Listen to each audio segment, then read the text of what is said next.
बेटा जब से आन भइल घरे आइल मेहरी के बूझे लागल अखियां के पुतरी।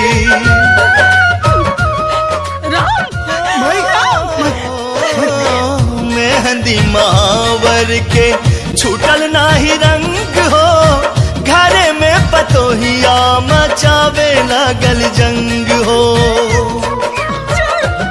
बेटा करेला गुलामी मेहरी से काप के, बेटा करेला गुलामी मेहरी से काप के। जन भुलैया ए भाई माई बाप के, जन भुलैया ए भाई माई बाप के। बेटा होला मूल धन पोता पोत ब्याज हो, हर मजबूरी सब छूटत बाटे आज हो।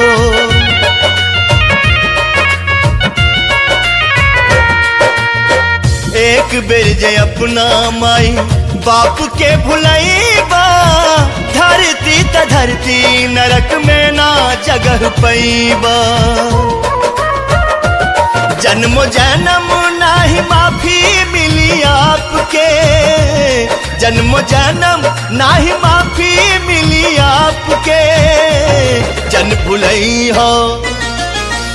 भुलैया ए भाई माई बाप के, जन भुल